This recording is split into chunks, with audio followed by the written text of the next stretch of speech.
மதுரை மாவட்டத்தில் மேலூரிலிருந்து திருப்பத்தூர் செல்லும் சாலையில் கீழவளவு எனும் ஊர் அமைந்துள்ளது. சமண சமயம் செழித்து வளர்ந்த பகுதிகளில் முக்கியமான இடங்கள் என குறிப்பிடப்படும் பகுதிகளில் இதுவும் ஒன்று. கடந்த சில ஆண்டுகளில் இப்பகுதியில் மிக விரிவாக சட்டத்திற்கு விரோதமான முறையில் குவாரி உடைப்பு நடந்து இப்பகுதியில் மலைப்பகுதிகள் மிக விரிவாக பாதிக்கப்பட்டன என்ற செய்தியை நாம் அறிவோம். இதற்கும் மேலாக இங்கு நரபலி கொடுக்கப்பட்டு மேலும் பல சட்டவிரோத நடவடிக்கைகள் சமூக விரோதிகளால் மேற்கொள்ளப்பட்டன என்ற செய்திகளையும் செய்தி ஊடகங்கள் வெளியிட்டன. சமூக நலனில் அக்கறை கொண்ட சிலர் தொடர்ந்து மேற்கொண்ட முயற்சிகளினால் இப்பகுதியில் குவாரி உடைப்பு நிறுத்தப்பட்டுள்ளது என்ற போதிலும் பெருமளவில் இங்கு இயற்கை வளங்கள் சேதப்படுத்தப்பட்டன என்பதை மறுக்க இயலாது.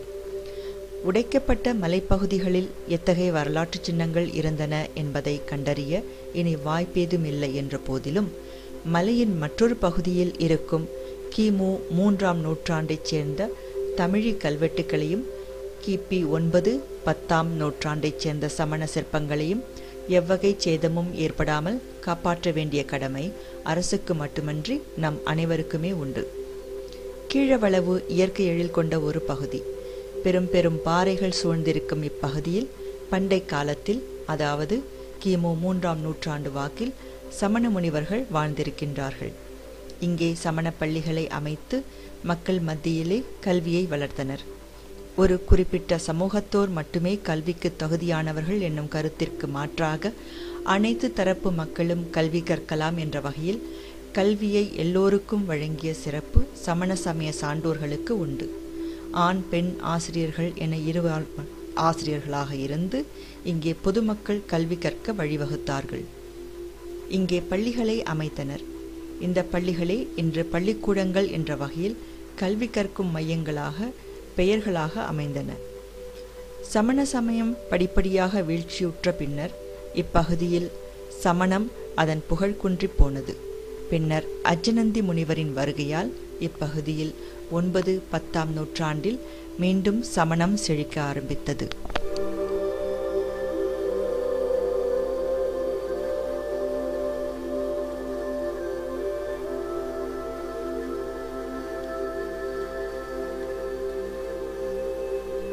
பாறைக்கு மேற்பகுதியில் நடந்து சென்று தமிழி எழுத்து இருக்கும் பகுதியில் நோக்கும்போது அங்கே பழமையான கல்வெட்டுக்களை காணலாம். அதே பகுதியில் மேலே 2 சமண முனிவர்களின் சிற்பங்களும் செதுக்கப்பட்டுள்ளன. இந்த தமிழி கல்வெட்டு கிமு 3ஆம் நூற்றாண்டைச் சேர்ந்தது. திரு வெங்கோபராவ் என்பவரால் 1903ஆம் ஆண்டில் இக்கல்வெட்டு கண்டுபிடிக்கப்பட்டது. அக்காலகட்டத்தில் இது எவ்வகை வடிவங்கள் கொண்ட எழுத்துக்களாக இருக்கும் என்பது அறியப்படாமலேயே இருந்தது. ஆயினும் இக்கல்வெட்டில் சில எழுத்துக்கள் தலைகீழாகவும் சில நேராக இடமிருந்து வலமாகவும் பொறிக்கப்பட்டுள்ளன என்பதை இங்கு காண முடிகின்றது. பாறையின் மேலே உள்ள சமண தீர்த்தங்கரர்கள் வடிவங்களுக்கு கீழேயும் ஒரு கல்வெட்டு காணப்படுகின்றது. இது வட்டெழுத்தால் பிற்காலத்தில் பொறிக்கப்பட்ட கல்வெட்டாகும். இந்த வட்டெழுத்தில் உள்ள செய்தியானது இந்த 2 சிற்பங்களில் ஒன்றை சங்கரன் ஸ்ரீ வல்லபன் என்பவன் செய்வித்து நாள்தோறும் முன்னாளி அரிசியால் திருவமுது படைத்து வர வழிவகை செய்ததோடு திருநந்தா விளக்கு எரிப்பதற்கு 50 ஆடுகளும் தந்தார் என்பதை குறிக்கின்றது.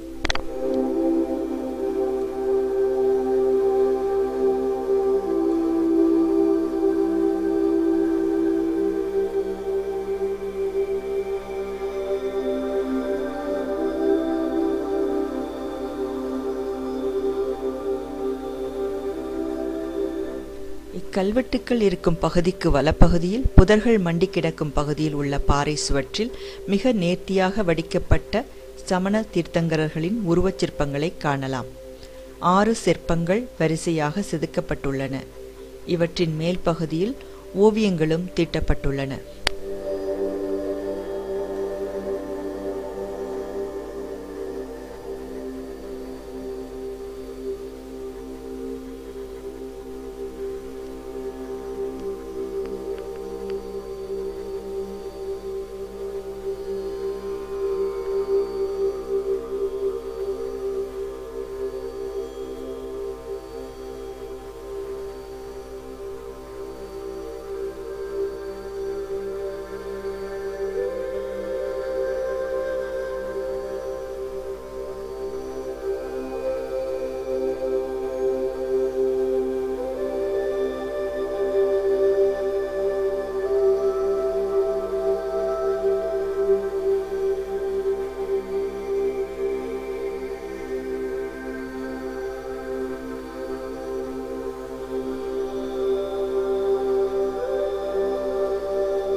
இந்த சிற்பங்களும் எழுத்துக்களும் உள்ள இதே பாறைக்கு கீழே கற்படுக்கைகள் உள்ளன.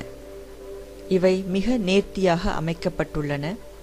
ஆயினும் இந்த கற்படுக்கைகளின் மேல் இங்கே வந்து செல்வோர் பெயர்களையும் தொலைபேசி எண்களையும் கிறுக்கியும் உடைத்தும் சேதப்படுத்தி வைத்துள்ளனர்.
பாண்டிய நாட்டு வரலாற்று ஆய்வு மையத்தின் செயலாளரும் தொல்லியல் துறையில் 30 ஆண்டு காலம் பணியாற்றி ஓய்வு பெற்ற டாக்டர் சாந்தலிங்கம் அவர்கள் இப்பகுதியில் மிக விரிவாக பல்லாண்டுகள் ஆய்வுகளை செய்தவர்.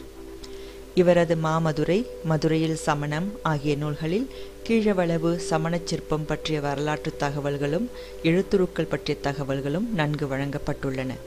தமிழ் மரபு அறக்கட்டளின் இந்த பதிவின் போது உடன் வந்திருந்து அரிய பல தகவல்களை நமக்காக வழங்கியிருக்கின்றார்.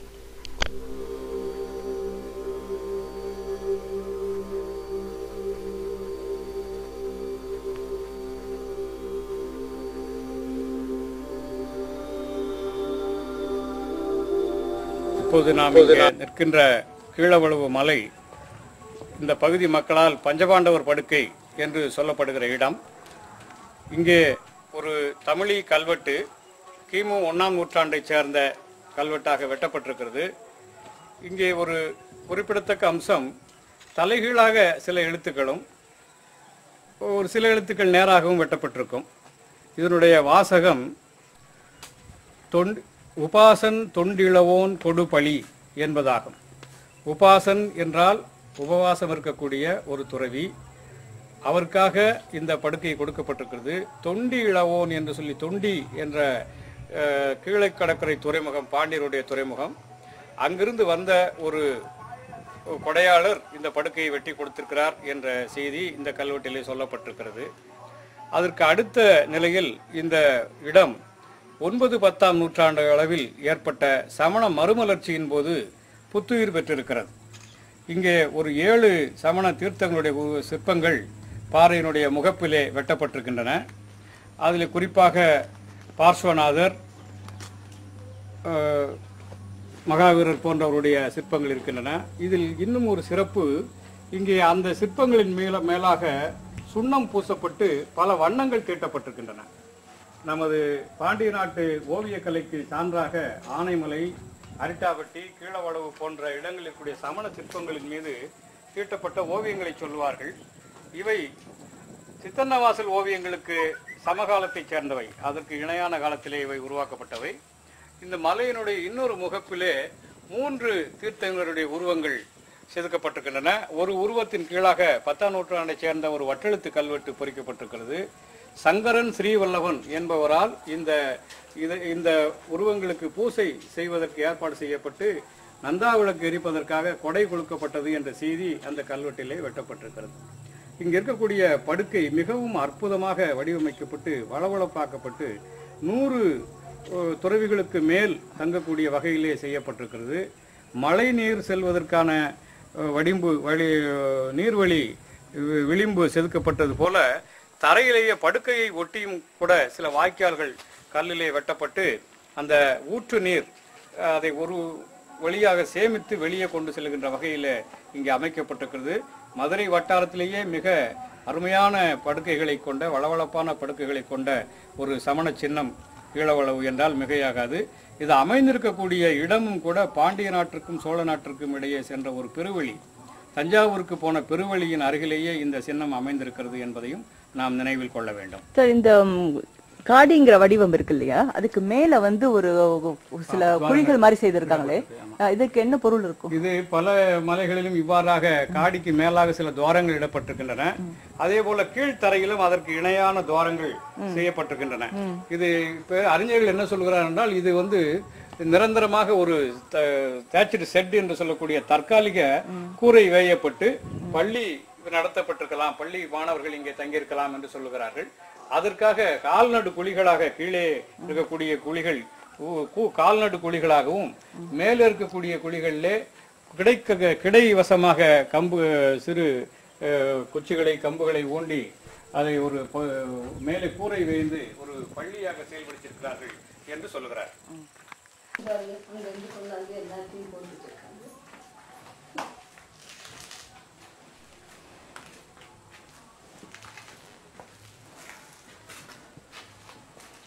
சிற்பங்கள் இங்கு புடைப்பு சிற்பங்களாக செதுக்கப்பட்டிருக்கின்றன. அனைத்தும் 9ஆம் 10ஆம் நூற்றாண்டு வாக்கில் செதுக்கப்பட்டவை.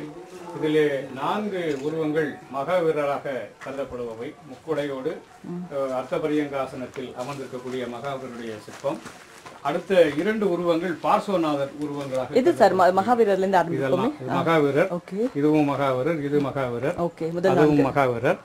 இந்த அடுத்த 2 இங்கே ஒன்றும் அது அந்த அங்கே இருக்கக்கூடியதுமே அது அரைகுறையாக முடிக்கப்படாமல் இருக்கிறது. இது முற்றிலும் முடிக்கப்பட்டது. பார்ஸ்வநாதருடைய 23ஆம் தீர்த்தனருடைய உருவம். இதில் ஓவியங்கள் தீட்டப்பட்டிருக்கிறது. இந்த ஒரு உருவத்திலே மிக அருமையாக காட்டப்பட்டிருக்கிறது.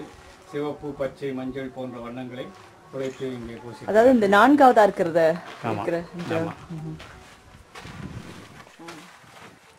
இந்த மகாவீரருடைய சிற்பம் தாமரை பீடத்திலே அமர்ந்திருக்கிற மாதிரி இருக்கிறது. அதுல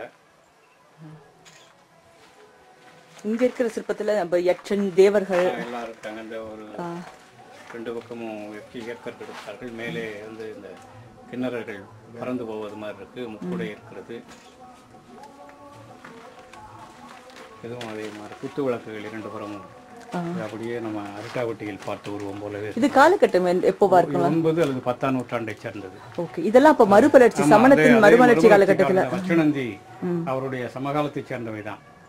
ஆனைமலை, கீழக்குயில்குடி போன்ற பல ஊர்களிலே இப்படிப்பட்ட சிற்பங்களை, புடைப்பு சிற்பங்களை பார்க்கிறோம். இதெல்லாம் இப்ப பாண்டிய மன்னர்களுடைய ஆதரவோடு செய்யப்பட்டது.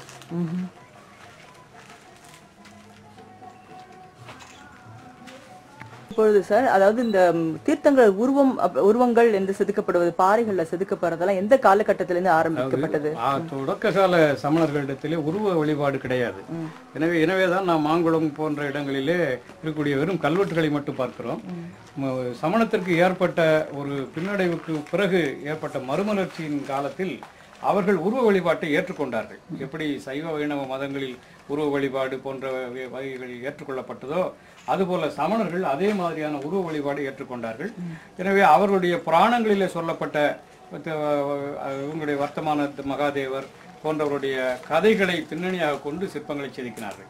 எனவே இன்றைய நிலையில் பார்த்தால் பாண்டிய நாடு முழுமையும் காணப்படக்கூடிய சிற்பங்கள் அனைத்துமே 9, 10ஆம் நூற்றாண்டு காலகட்டத்தை சேர்ந்தவை. குறிப்பாக இவற்றை உருவாக்குவதில் அச்சனந்தி துறவி பெரும் பங்காற்றி இருக்கிறார்.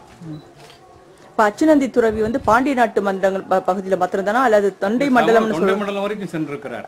அவரை அவருடைய திருத்தக்க தேவர் தன்னுடைய சீவக சிந்தாமணி நூலிலே ஒரு கதை மாந்தராகவே படைத்து விட்டார். ஒருவேளை அவர் சமகாலத்திலே வாழ்ந்தவராக இருக்கலாம், இவரை நேரில் சந்தித்தவராக இருக்கலாம் இவர் அச்சனந்தியை. எனவே சீவகனுடைய ஆசிரியராக தன்னுடைய படைப்பிலே அவரை அறிமுகப்படுத்துகிறார். அது எந்த நூற்றாண்டு சார்? 9ஆம் நூற்றாண்டு, 10ஆம் நூற்றாண்டு.